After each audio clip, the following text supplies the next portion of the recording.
दोस्तों, स्वागत है आपका हमारे YouTube channel study with Pradeep में। मैं प्रदीप सिंह आप सभी का आज की हमारी सीरीज में आपका बहुत बहुत स्वागत करता हूं।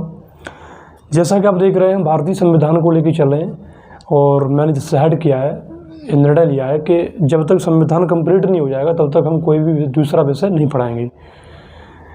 हम प्रयास करेंगे कि संविधान जो है जल्दी से जल्दी कंप्लीट हो, क्योंकि आपको बताया कि अभी फ़िलहाल काफ़ी सारे एग्ज़ाम आने वाले हैं और काफ़ी सारे एग्ज़ाम पोस्टपोन्ड हो गए हैं। और संविधान जो है, पॉलिटी जो है वो काफ़ी महत्वपूर्ण है। किसी न किसी एग्ज़ाम में, हर एग्ज़ाम में संविधान विषय से काफ़ी प्रश्न बनते हैं, काफ़ी इनका जो वेटेज होता है वो काफ़ी होता है। इसलिए हमने सबसे पहले संविधान को उठाया है। जब संविधान कंप्लीट हो जाएगा उसके बाद हम दूसरा कोई विषय उठाएंगे, ठीक है। तो आप सभी लोग धैर्य बना के रखें और एक अंडरस्टैंडिंग पैदा करें। मेरा यहाँ प्रयास रहेगा कि मैं आपको फैक्ट विद कॉन्सेप्ट के साथ समझाने का प्रयास करूँ, क्योंकि एक्चुअली होता क्या है कि आमतौर पर आज की जो पढ़ाई करने का जो ट्रेंड बन गया है वो क्या है, कोई भी चीज़ है, कोई भी नोट्स सर दे दो, कहीं से नोट्स मिल जाएं और जो है उसको रट्टा मार रहे हैं, यानी कि आप मेहनत नहीं करते। जैसे मैंने देखा कि बहुत सारे लड़के होते हैं, वो क्या करते हैं कि यूट्यूब पे कोई वीडियो होती है वो उसे 2 की स्पीड में चला रहे हैं, 1.5 की में, ऐसे जल्दी से जल्दी, यानी कि जल्दी से जल्दी ख़त्म हो। मैं आप जो व्यक्ति नए हैं, वो जो पहली बार संविधान विषय को पढ़ने जा रहे हैं, मैं उनसे ये रिक्वेस्ट करना चाहूँगा, ये सलाह देना चाहूँगा, एक विनम्र सलाह कि आप जो है सबसे पहले विनम्रता के साथ, पूरे फोकस्ड के साथ इस लेक्चर को सुने। उसके बाद आप नोट्स बनाएं, जल्दबाजी ना करें। एक्चुअली होता क्या है कि जब जल्दबाजी करते हैं तो विषय जो है ना ऊपर से निकल जाता है। फिर आप जब एग्ज़ाम हॉल में होते हैं तो फिर आप कहते हैं कि यार ये प्रश्न छूट गया।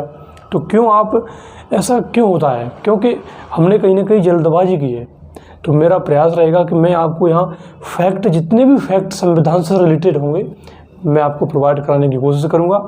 और जो भी कॉन्सेप्ट होगा, क्योंकि मैं सिर्फ आपको फैक्ट नहीं दूंगा, फैक्ट तो आप किसी भी किताब में से लेकर नोट करके और रिवीजन करके आप कर सकते हैं। तो फिर आपको पढ़ने का या किसी के दूसरे के द्वारा पढ़ाई करने का फिर क्या तात्पर्य है? कुछ नहीं जाना।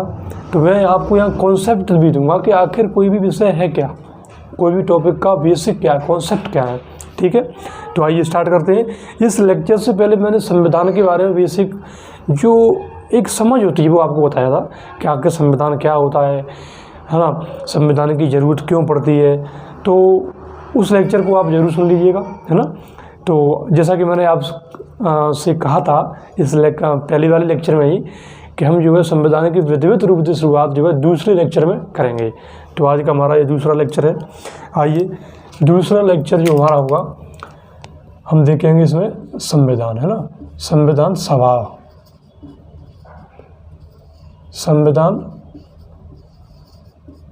सभा से जो है अपने इस लेक्चर की हम शुरुआत करेंगे, ठीक है। संविधान सभा की मांग कैसे हुई, संविधान सभा का गठन कैसे हुआ, उनके जो मेंबर्स होते हैं उनका चुनाव कैसे हुआ, इन सारी की सारी बातों का अभी हम जवाब देंगे, ठीक है ना। अच्छा, एक बात और मैं आपको बताऊं, क्योंकि संविधान का, क्योंकि जब संविधान सभा की पढ़ते हैं हम तो इसमें कुछ इतिहास की भी बातें होती हैं। जब आधुनिक भारत का इतिहास हम पढ़ेंगे तो उसमें हम देखेंगे कि कुछ जो है बातें कहीं ना कहीं इतिहास से भी होती हैं। जब तक आपको इतिहास के बारे में नहीं मालूम होगा, आधुनिक भारत के इतिहास का थोड़ा सा, तो तब तक हमें संविधान सभा समझ में नहीं आएगी, है ना। तो थोड़ा इतिहास के बारे में हम देखते हैं थोड़ा सा ही। जैसे संविधान की जब बात करते हैं, भारतीय संविधान की, कि इसका जो है विकास कैसे हुआ और जो है इसका निर्माण कैसे हुआ, तो हम कह देते हैं कि संविधान सभा के द्वारा जो है भारतीय संविधान का निर्माण हुआ। लेकिन क्या जो निर्माण हुआ वो एकदम हो गया या इसका भी विकास हुआ है? तो जब हम भारतीय इतिहास को पढ़ते हैं तो आप देखते हैं कि उसमें बाकायदा ब्रिटिश सरकार द्वारा जो है कंपनी को रेगुलेट करने के लिए, क्योंकि उस समय ब्रिटिश ईस्ट इंडिया कंपनी थी, उसको रेगुलेट करने के लिए कुछ एक्ट पारित किए गए।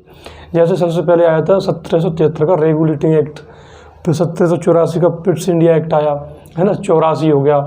फिर जो है आपका 1818 का, 13 का, फिर उसके बाद 35, उसके बाद 57, 33, पीछे 33 हो गया।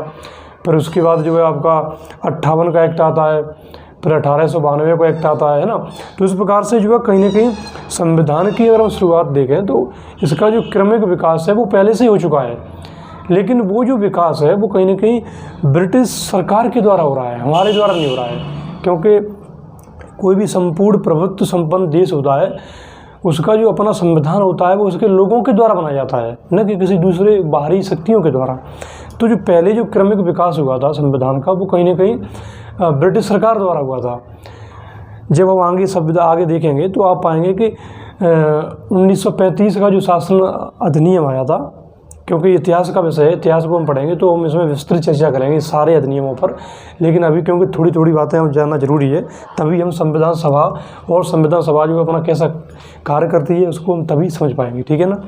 1935 का जो अधिनियम था वो आया ब्रिटिश सरकार के द्वारा, लेकिन आप पाएंगे कि संविधान में जो स्रोत है, भारतीय संविधान का जो स्रोत है, जहाँ से जो फैक्ट कलेक्ट किए गए हैं, कहीं से अमेरिका के संविधान से, कहीं फ्रांस के से, कहीं जो है ब्रिटेन के से, तो आप पाएंगे कि जो भारत शासन अधिनियम 1935 है उसका काफ़ी महत्वपूर्ण योगदान है। क्योंकि हमारे जो संविधान सभा के जो मेंबर्स थे उन्होंने जो है काफ़ी विस्तृत चर्चा की, और चर्चा करने के बाद जो जो अच्छे फैक्ट उन्हें दिखे किसी भी संविधान से वो कलेक्ट किए और कलेक्ट करके भारतीय संविधान में शामिल कर दिया गया, ठीक है ना।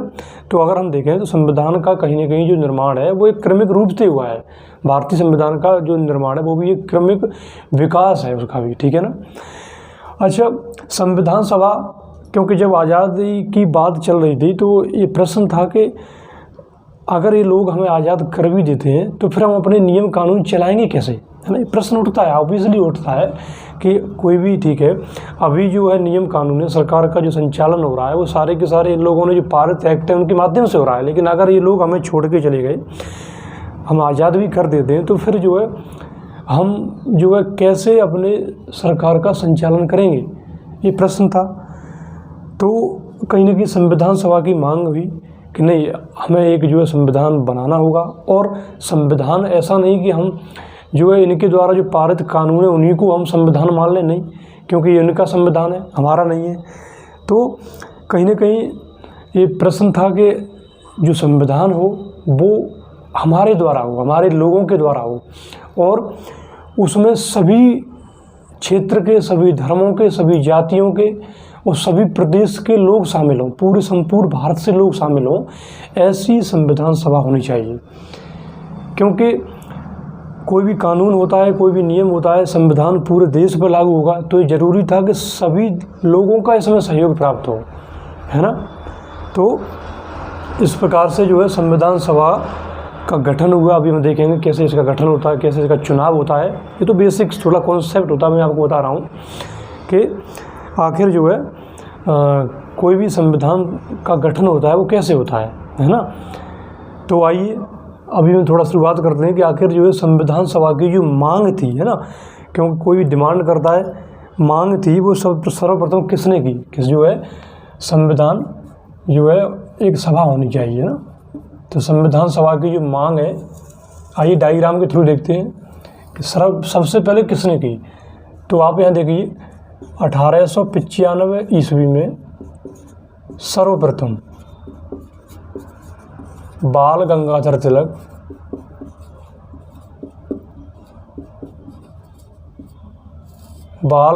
तिलक ने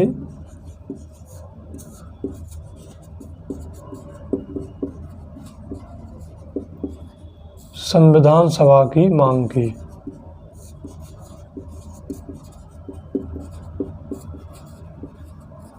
क्योंकि बाल गंगाधर तिलक जानते थे कि स्वशासन जब तक नहीं होगा, जब तक कि हमारे अपने नियम कानून ना हो, और नियम कानून तभी होंगे जब हम उन्हें बनाएं।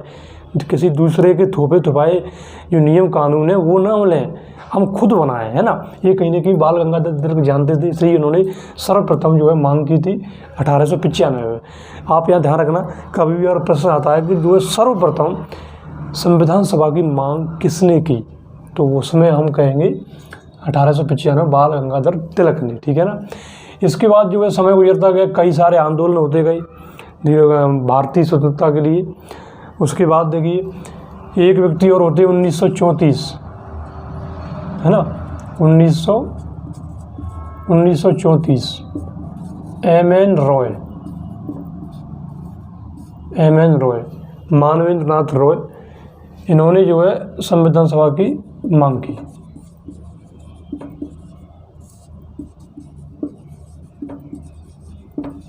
संविधान सभा की जो है मांग की। एम.एन. रॉय ने 1934 में मांग की। और एम.एन. रॉय जो थे वो बेसिकली कम्युनिस्ट विचारधारा के थे, तो इन्होंने जो है संविधान सभा की मांग की।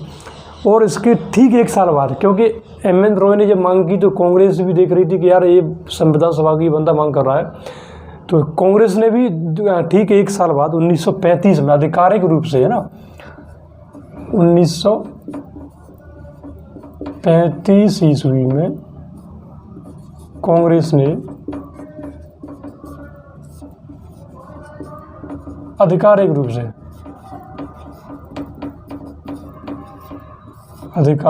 से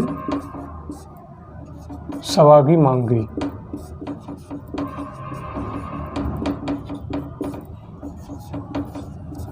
सभा की मांग की, क्योंकि ये जो पर्टिकुलर बंदे थे तो ये आपस में ये मांग कर रहे हैं ना, लेकिन ये एक संगठन था, राष्ट्रीय संगठन था, राजनीतिक दल था, तो ये जो अगर कोई मांग कर रहा है तो कहीं ना कहीं उसका प्रभाव ज़्यादा होता है।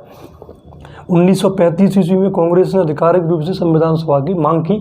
अगर कभी प्रश्न ऐसे आए कि जो आधिकारिक रूप से संविधान सभा की मांग किसने की, तो कांग्रेस। कब की? 1935 में की। ठीक है, फिर देखिए आप 1935 में ये कांग्रेस ने मांग की, तो फिर 1938 ईस्वी में एक व्यक्ति होते हैं जवाहरलाल नेहरू।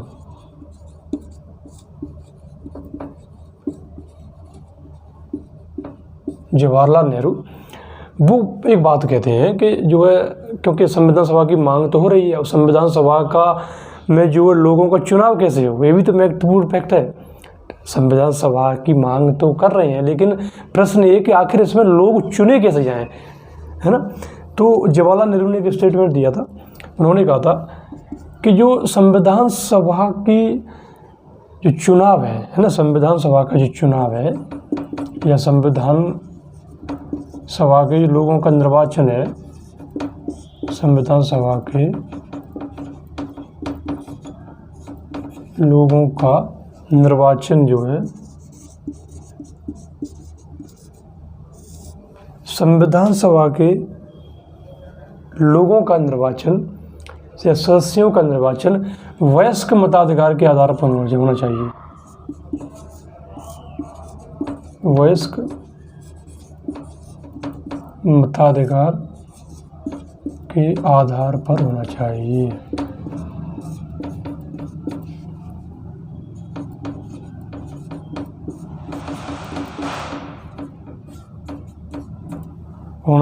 और किसी भी बाहरी शक्ति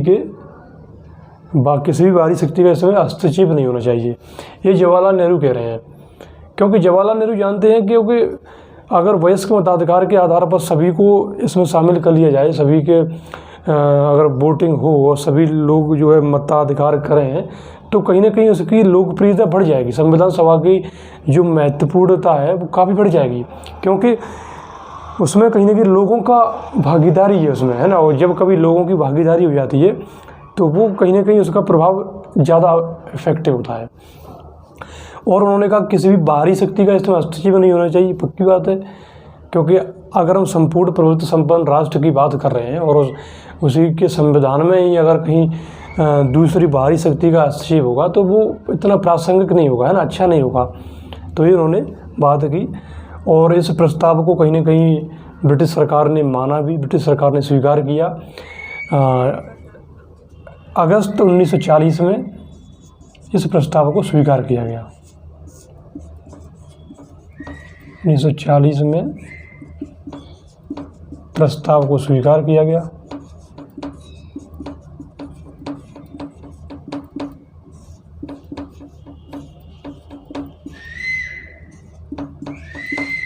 है ना, आप इसी प्रकार लिखते जाइए, नोट डाउन करते जाइएगा।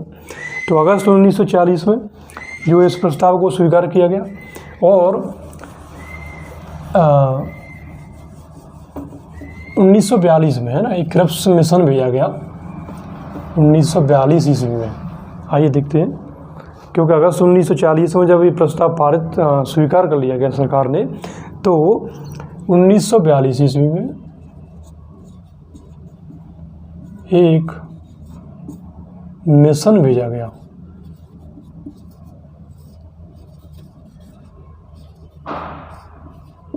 मिशन भेजा गया जिसे क्रिप्स मिशन कहते हैं। Cripps mission. क्रिप्स मिशन क्यों कहते हैं? क्योंकि जो क्रिप्स थे, इनका पूरा नाम था स्टैफोर्ड क्रिप्स। स्टैफोर्ड क्रिप्स इनका पूरा नाम था। ये जो है ब्रिटिश कैबिनेट के सदस्य थे। ब्रिटिश कैबिनेट के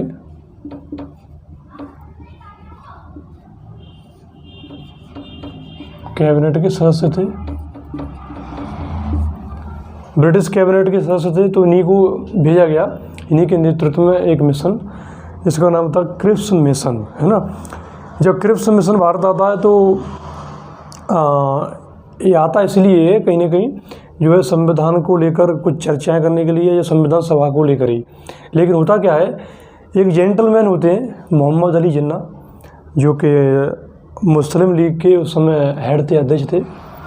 तो मोहम्मद अली जिन्ना जो थे, क्योंकि उनका रुख जो है अलग काफ़ी समय से जो पाकिस्तान को लेकर था, अलग राष्ट्र को लेकर था, तो ये जो क्रिप्स मिशन आता है इसको वो अस्वीकार कर देते हैं ना। मुस्लिम लीग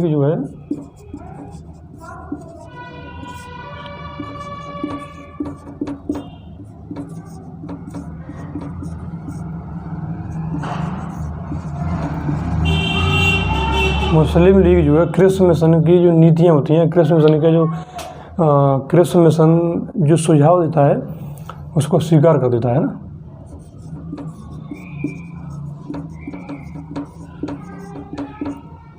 अस्वीकार कर देता है, क्योंकि उनका रुख था कि पाकिस्तान की मांग होगी तो हमें कहीं ना कहीं दो संविधान सभाएं चाहिए, भारत के लिए अलग होनी चाहिए और हमारे लिए अलग होनी चाहिए। ये मोहम्मद अली जिन्ना जो जेंटलमैन थे वो कहीं ना कहीं डिमांड कर रहे थे ना, मांग कर रहे थे। तो इसलिए क्रिप्स मिशन जो आया उसका कोई खास औचित्य नहीं रह गया, उसका जो है वो अस्वीकार कर देते हैं, क्रिप्स मिशन को अस्वीकार कर देते हैं ना। और इसके बाद हम देखेंगे अभी, इसके बाद है कैबिनेट मिशन, है ना। कैबिनेट मिशन, क्योंकि आपको बताया कि संविधान सभा का जो निर्माण हुआ था वो किस बेस पे किया हुआ था? कैबिनेट मिशन के बेस पर, है ना। तो फिर देखिए 4 साल बाद जो है एक कैबिनेट मिशन भेजा गया।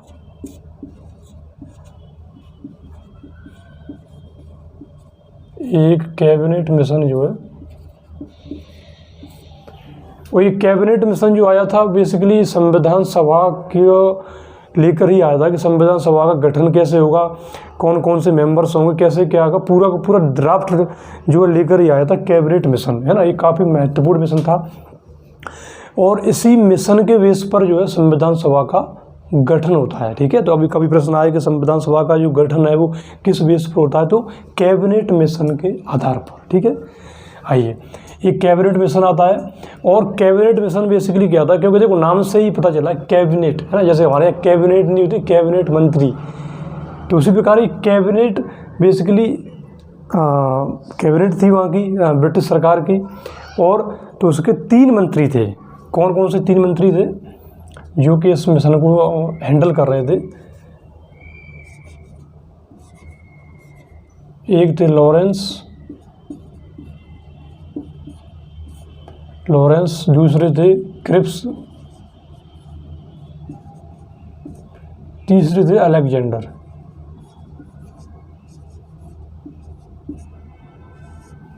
ठीक है। ये 3 मंत्री थे ब्रिटिश कैबिनेट के। ये तीनों के नेतृत्व में एक मिशन भेजा गया था जिसे कैबिनेट मिशन कहा गया, और इस कैबिनेट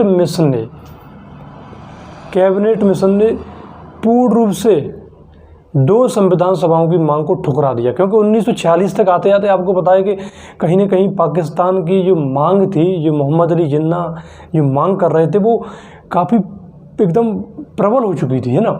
और चूँकि सीधी सी बात है, अगर 2 राष्ट्र बनेंगे तो 2 संविधान होंगे, और 2 संविधान होंगे तो एक ही संविधान सभा कैसे 2 राष्ट्रों का संविधान बना सकती है ना। अगर बनाती भी है तो फिर उसका कोई औचित्य नहीं रह जाएगा। तो मोहम्मद अली जिन्ना यही मांग कर रहे थे कि सीधी सी बात है भाई साहब, अगर जो है हमें 2 राष्ट्र चाहिए तो 2 संविधान सभा होनी चाहिए। भारत भाई अपना अलग संविधान बनाएगा, हमारे लोग हमारी अलग संविधान सभा बनाएंगे, सही है कि नहीं। तो एक कैबिनेट मिशन जो आता है, इसने 2 संविधान सभाओं की मांग को अस्वीकार कर दिया। 2 संविधान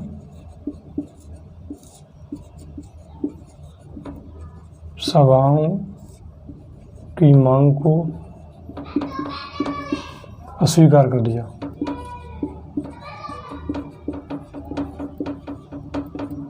अस्वीकार कर दिया। अब भाई अस्वीकार कर दिया, थोड़े जेंटलमैन जो थोड़े नाराज हुए, थोड़े उदास हुए, लेकिन कैबिनेट मिशन ने कहीं ना कहीं एक व्यवस्था ऐसी की थी कि कहीं ना कहीं उन्होंने मुस्लिम लीग को भी राज़ी कर लिया, मना लिया। मुस्लिम लीग को भी कहीं ना कहीं उन्होंने इसमें जो है शामिल होने का निमंत्रण किया, और कुछ ऐसी नीतियाँ लेकर आए वो कि मुस्लिम लीग भी जो है इसमें शामिल हो गई, है ना।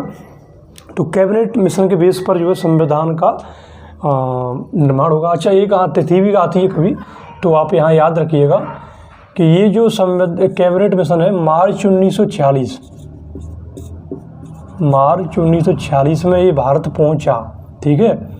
और 2 महीने बाद मई 1946 को इसने अपनी रिपोर्ट प्रस्तुत की।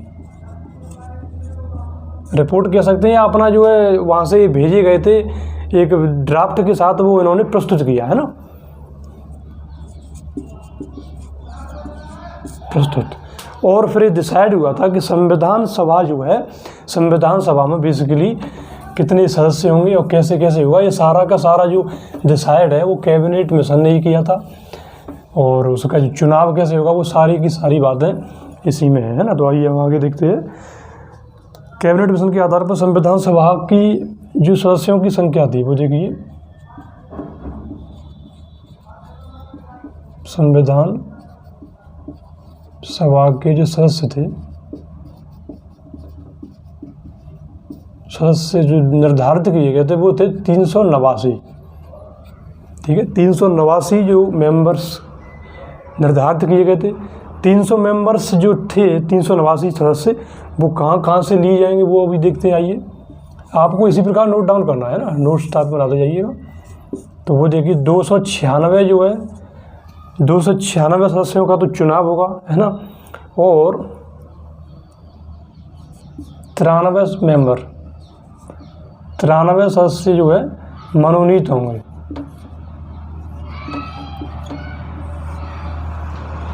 हुँ? 296 सदस्यों का चुनाव होगा, 93 सदस्य जो है मनोनीत होंगे। 296 में देखिए आप, यहाँ एक और गणित है इसका,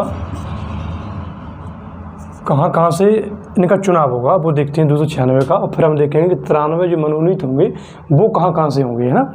तो आइए, 296 जो मेंबर हैं, इनमें से 292 सदस्य जो है ब्रिटिश भारत से होंगे,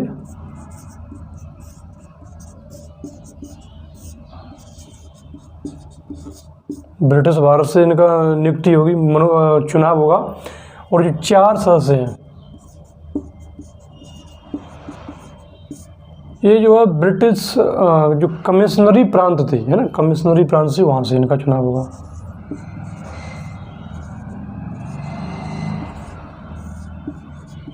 कमिश्नरी प्रांतों से।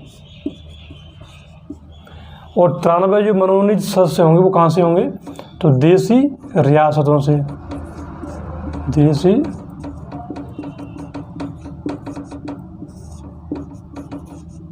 देसी रियासतों से इनको जो है, जो देसी रियासतों के जो हेड होंगे, जो राजा होंगे, वो इन्हें अपने अपने क्षेत्र से, अपने अपने राज्य से जो है एक सदस्य भेजेंगे, है ना, मनोनीत करेंगे। अच्छा, अब आप यहाँ देखिएगा, क्योंकि ब्रिटिश जैसे हमने कहा यहाँ कि एक तो ब्रिटिश भारत से, एक देसी रियासतों से, आपको पता होगा कि उस समय जो है क्योंकि कहते हैं कि संपूर्ण भारत में अंग्रेजों का शासन था, ठीक है, ये पक्की बात है। लेकिन कुछ तो प्रांत थे जिसमें डायरेक्ट उनका ब्रिटिश सरकार का नियंत्रण था, किसके माध्यम से, गवर्नर के माध्यम से, ठीक है। कुछ केंद्र शासित, जैसे अभी फिलहाल में प्रदेश है ना हमारे, वो एक है केंद्र शासित प्रदेश। उसी प्रकार पहले भी केंद्र शासित प्रदेश थे और प्रदेश थे। तो प्रदेशों में तो हो गया गवर्नर, वो केंद्र शासित प्रदेश थे जिसे कमिश्नरी प्रांत बोलते थे, ये कमिश्नर नियुक्त कर दिया जाता था और वही वहाँ का प्रशासन चलाता था। जैसे जो 4 थे, ठीक है, और 292 जो सदस्य होंगे वो ब्रिटिश भारत से, जिसमें प्रत्यक्ष रूप से ब्रिटिश सरकार का शासन था गवर्नर के माध्यम से, वहाँ से इनका चुनाव होगा। कुछ देसी रियासतें थी, क्योंकि आपको बताया कि जो पूरे भारत में उन्होंने शासन किया था, पूरे भारत का राजनीतिक प्रभुत्व स्थापित किया था, वो कैसे किया था, एक तो प्रत्यक्ष रूप से, एक अप्रत्यक्ष रूप से, है ना। अप्रत्यक्ष रूप से कैसे, आप शासन चलाइए, राजा से कह दिया कि आप अपना स्थानीय शासन चलाइए, लेकिन आपके दरबार में हमारी एक रेजिडेंट होगी, ये हमारे प्रतिनिधि होंगे, तो आप जो बड़े कोई भी डिसीजन लेंगे वो हमारे प्रतिनिधियों को बिना पूछे आप कोई भी बड़ा निर्णय नहीं ले सकते। ये था देसी रियासतों से समझौता।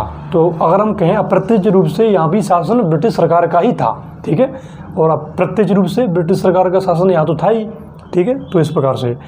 अच्छा, कमिश्नरी प्रांत अगर हम देखें तो कौन कौन से थे, देखिए, जैसे दिल्ली हो गया, ठीक है, अजमेर,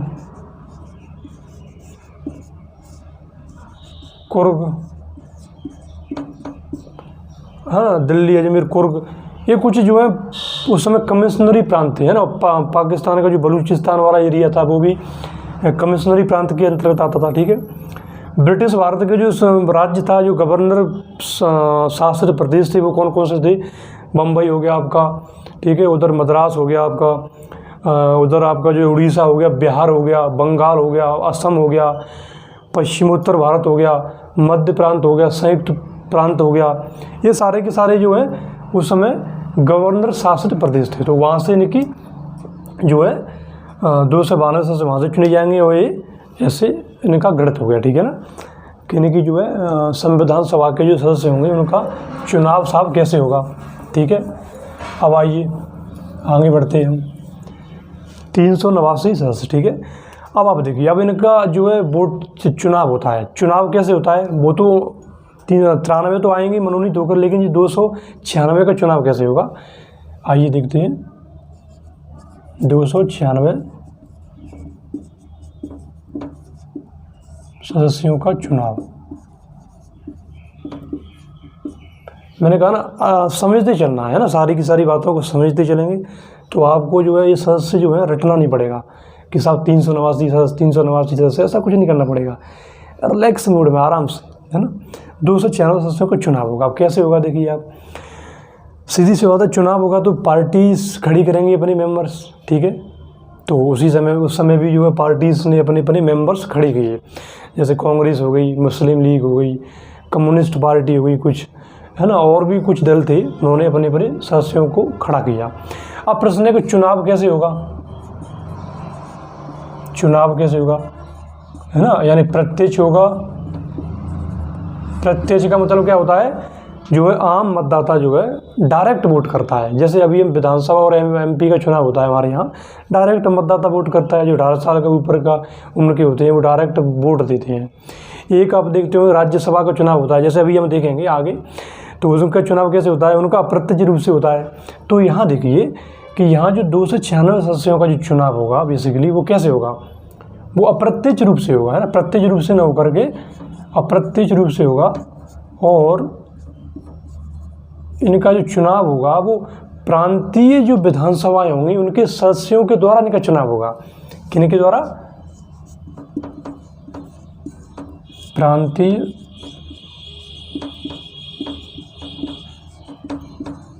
विधानसभाओं के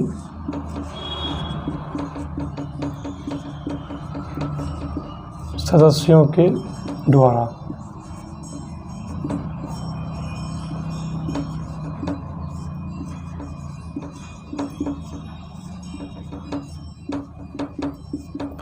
जो प्रांतीय विधानसभाएं हैं उनके द्वारा इनका चुनाव होगा। अगर कभी प्रश्न ऐसे आता है कि जो है संविधान सभा के जो सदस्यों का चुनाव कैसे हुआ, अप्रत्यक्ष रूप से, डायरेक्ट जनता के द्वारा, ठीक है, या जो है तो कभी भी आप ध्यान रखिएगा कि डायरेक्ट जनता के द्वारा नहीं हुआ था, है ना, उनका प्रत्यक्ष चुनाव नहीं हुआ था, उनका प्रत्यक्ष चुनाव हुआ था। और जो अप्रत्यक्ष जो चुनाव हुआ था वो बेसिकली जो प्रांतीय विधानसभाएं थीं वो वोट देंगी, जो विधानसभाएं जो हैं उनकी वो वोट करेंगी सदस्यों को, पार्टीज़ खड़ी करेंगी, पार्टीज़ खड़ी करेंगी तो वो फिर उनको वोट देंगी, ठीक है। तो इस प्रकार से जो है ये आप ध्यान रखिएगा कि इनका जो चुनाव है वो अप्रत्यक्ष रूप से हुआ है प्रांतीय विधानसभाओं के सदस्यों के द्वारा। तो चुनाव हुआ। अब प्रश्न उठता है कि जो है सदस्यों को जो खड़ा किया जाएगा वो किस क्षेत्र के आधार पर किया जाएगा। कहने का तात्पर्य है कि जनसंख्या का अनुपात क्या रहेगा। तो आप यहाँ ध्यान रखिएगा कि 10 लाख जनसंख्या पर एक व्यक्ति, 10 लाख जनसंख्या के ऊपर एक व्यक्ति, ठीक है। जो 10 लाख जनसंख्या होगी उसके ऊपर एक व्यक्ति, 10 लाख जनसंख्या के ऊपर एक व्यक्ति को चुनाव किया जाएगा, एक व्यक्ति को जो है खड़ा किया जाएगा, ठीक है। तो इस प्रकार से आप इन चीज़ों को ध्यान रखिएगा। और आनुपातिक संक्रमण जो पद्धति हो रही है उसके माध्यम से इनका चुनाव होगा, ठीक है। 296 सदस्यों का चुनाव। आप साफ देखिए 296 सदस्यों का चुनाव हो जाता है। तो अब हम देखते हैं कि किस किस पार्टी को कितने वोट मिले, क्योंकि ये भी कभी कभी जो है पूछ लिया जाता है। तो यहाँ देखिए आप, जो कांग्रेस है, क्योंकि इसमें कांग्रेस का जो प्रभुत्व है वो ज़्यादा था, काफ़ी अधिक था। वो आपको भी पता है कांग्रेस एक पुरानी पार्टी थी, तो उसकी जो जड़ें थी वो कहीं ना कहीं ज़मीन तक थी, उसकी जड़ें थी कहीं ना कहीं कांग्रेस की, है ना। उसकी जड़ें कहीं ना कहीं ज़मीन तक थी, है ना, आम लोगों तक थी, सभी लोग कहीं ना कहीं उसके मेंबर्स थे। तो आप पाएंगे कि यहाँ जो कांग्रेस का जो वर्चस्व है वो काफ़ी बढ़ के आता है। कांग्रेस को सबसे ज़्यादा सीटें मिलती हैं। कांग्रेस को यहाँ देखिए,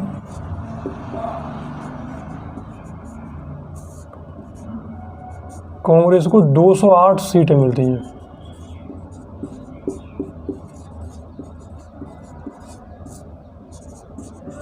...208 सीटें और 296 में से, है ना, 389 नहीं है, ध्यान रखना। 200 चुनाव जो हो रहा है 296 हो रहा है, ठीक है। 296 नहीं कहना चाहिए, 292, क्योंकि 4 तो वहाँ से आ ही जाएंगे वो, ठीक है। तो 292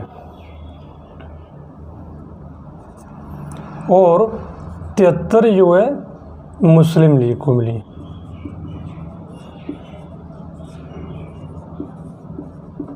73 मुस्लिम लीग को मिली और 15 जो है अन्य पार्टियां थी उनको मिल गई। 15 अन्य पार्टी को मिलेगी, जैसे कि उसमें कम्युनिस्ट पार्टी हो गई, कुछ किसान पार्टियां थी, उनको 15 मिलेगी। तो 208, 73 और 15, इस प्रकार से जो है इसका आंकड़ा था। तो अब आप देखिए हुआ क्या कि जैसे लगभग, अच्छा इनको थोड़ा काउंट कर लेते हैं। जैसे 70 और 18 कितने हो गए, 88 और 8 96। हाँ 96 पे ही चुनाव हुआ था, सॉरी, है ना, 92 नहीं है, 96, ठीक है। 296 सदस्यों का चुनाव हुआ। अच्छा अब ये देखिए, यहाँ इन सभी पार्टियों ने अपने अपने मेम्बर्स खड़े किए, क्योंकि मुस्लिम लीग पहले से ही अलग प्रांत की मांग कर रही थी।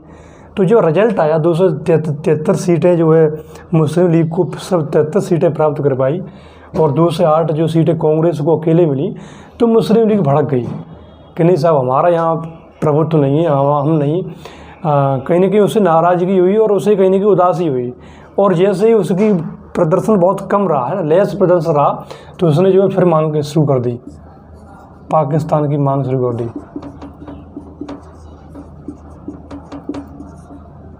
पाकिस्तान की मांग साहब, वो आगे अब देखेंगे कि जब पहली बैठक होती है तो मुस्लिम लीग उसका बहिष्कार करती है। संविधान सभा की जो पहली बैठक होगी 9 दिसंबर 1946 को, तो उसमें मुस्लिम लीग शामिल नहीं होगी। क्यों? क्योंकि कैबिनेट मिशन ने कहीं ना कहीं उन्हें शामिल तो कर लिया, लेकिन जब उसका प्रदर्शन बहुत कम होता है तो उन्हें उदासी होती है, उन्हें लगता है कि नहीं यार, इस देश में हम रह नहीं पाएंगे, हमें अलग ही देश चाहिए, है ना, क्योंकि सांप्रदायिकता के आधार पर देश का विभाजन हुआ तो उन्हें ऐसा लगा, इसलिए वो जो है मोहम्मद अली जिन्ना फिर आते हैं और फिर वो जो है कहीं ना कहीं जब कम प्रदर्शन होता है जो रहता है उनका, तो फिर जो है वो अपनी डिमांड जो है पाकिस्तान को लेकर वो फिर एक प्रबल रूप से करना शुरू कर देते हैं। ठीक है, तो ये हो गया चुनाव साहब। अब आप देखिएगा कि चुनाव जब होता है तो इसमें भी सीटों का बंटवारा किया गया था, कैंडिडेट जैसे किस क्षेत्र में कौन कौन सा मेंबर्स खड़े होंगे, तो बाकायदा से बंटवारा किया गया था। जैसे जो मुस्लिम बाहुल क्षेत्र है वह मुस्लिम कैंडिडेट ही खड़ा होगा। ठीक है, सिख, यानी कि सीटों का बंटवारा किया गया था, रिजर्व की गई थी कि मुस्लिम बाहुल क्षेत्र में कितनी सीटें होंगी, सिख बाहुल क्षेत्र में कितनी सीटें होंगी और अन्य में जो अन्य समुदाय हैं उनमें कितनी सीटें होंगी, है ना, रिजर्व। और अन्य में आपके हिंदू अन्य में आ जाएंगे। ठीक है ना, तो इस प्रकार से इनमें बाकायदा सीटों को रिजर्व किया गया था, सिख और अन्य को। ठीक है, अच्छा, ये हो गया संविधान सभा की जो है सदस्यों का चुन के आगे साहब। अच्छा, एक बात और मैं आपको बताऊं, क्योंकि संविधान सभा के सदस्यों का चुनाव होगा कहीं ना कहीं, तो हमें एक बात और ध्यान रखनी होगी कि यहाँ जो है सभी तरह के लोग चुन के आए। अनुसूचित जातियों के आए, महिलाओं की सदस्य संख्या 12 थी, इसमें अनुसूचित जाति की शायद लगभग 24 थी, है ना। सभी धर्मों के सदस्य थे, सभी क्षेत्रों के थे, सभी प्रांतों के थे, क्योंकि संविधान का जो निर्माण होना है वो संपूर्ण भारत के लिए होना है, सभी लोगों के लिए होना है। तो सीधी सी बात है कि सभी लोगों का सुख में कहीं ना कहीं प्रभुत्व होना चाहिए, प्रतिनिधित्व होना चाहिए, है ना। तो इस प्रकार से संविधान सभा के जो सदस्य थे, यहाँ ध्यान रखिएगा कि संविधान सभा के जो सदस्य हैं वो हर जगह के थे, है ना, और हर वर्ग के थे, हर जाति के थे, हर धर्म के थे, हर भाषाई क्षेत्र के थे, हर समुदाय के थे, है ना। तो ये हो गया संविधान सभा के चुनाव, संविधान सभा के बारे में, संविधान सभा का गठन कैसे हुआ। अब इसकी नेक्स्ट जो वीडियो होगा उसमें हम देखेंगे संविधान सभा की कार्यप्रणाली।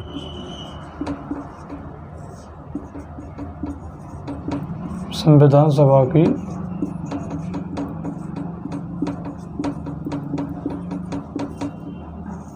कार्यप्रणाली। ठीक है, इसके बाद एक लेक्चर और रिकॉर्ड करेंगे, सो ये हमारी संविधान सभा, और संविधान सभा के बाद संविधान का निर्माण कंप्लीट हो जाएगा और उसके बाद हम आगे प्रवेश करेंगे। ठीक है, तो मैंने काफ़ी बेस के आधार पर, काफ़ी कॉन्सेप्ट और फैक्ट के आधार पर आपको समझाने का प्रयास किया। अगर वीडियो पसंद आई तो कमेंट करें, लाइक करें और शेयर भी करें। इसी के साथ आपका बहुत बहुत धन्यवाद। Thank you very much.